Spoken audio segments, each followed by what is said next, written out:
نے جس چیز کے اوپر فیصلہ کیا ہے کہ نیب چیئرمین کے اوپر میں 15 ارب روپے کا آج ہرجانہ اس کے اوپر ڈال رہا ہوں اپنے وکیل کے ذریعے. میں نے اس کو لیگل نوٹس بھجوایا اور میں آپ کو صرف موٹی موٹی بات بتانا چاہتا ہوں کہ میں نے یہ کیوں کیا ہے. اس آدمی نے سب کچھ بدنیتی پہ کیا. اس نے میرے فنڈامنٹل رائٹس، میرے جو بنیادی حقوق جو میرا آئین دیتا ہے، اس کی خلاف ورزی کی.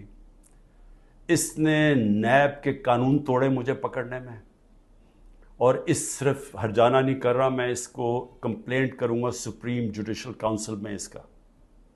میں صرف آپ کو موٹی موٹی چیزیں بتاتا ہوں کہ اس نے کیا کیا ہے.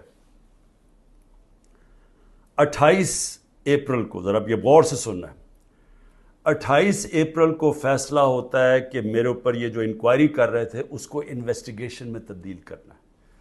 آپ سب کے لیے سمجھنا یہ ہے کہ جب انکوائری سے انویسٹیگیشن میں تبدیل ہوتی ہے تو پہلے میرے سے پوچھا جاتا ہے کہ مجھے انکوائری رپورٹ دکھائی جاتی ہے کہ میرے خلاف کمپلینٹ ہے کیا اور یہ کیوں تبدیل کیا جا رہا ہے انویسٹیگیشن کے اوپر.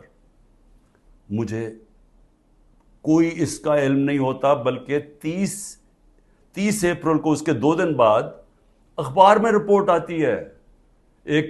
کسی اخبار میں لکھا ہوتا ہے کہ جی انکوائری انویسٹیگیشن سے گئی. میرے وکیل نے فوری طور پہ اسلام آباد ہائی کورٹ کہا کہ جی کیا، ہمیں تو پتہ ہی نہیں ہے اس کا. لیکن ذرا آپ دیکھتے رہیں کہ 28 سے جب مجھے پتہ ہی نہیں ہے کہ انکوائری کیا ہے، میرے پاس رپورٹ ہی نہیں ہے.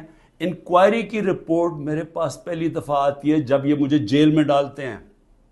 یہ نیب کے قانون کی خلاف ورزی ہے. اب بدنیتی دیکھیں کہ 28 کو وہ انویسٹیگیشن کرتے ہیں، 1 مئی کو میرا وارنٹ نکل جاتا ہے. 3 دن کے بعد میرا وارنٹ نکل جاتا ہے. اور وارنٹ بھی اس دن نکلتا ہے جس دن پبلک ہالیڈے ہوتا ہے، 1 میں پبلک ہالیڈے ہوتا ہے. 8 دن پتہ نہیں چلتا کہ میرا وارنٹ ہے.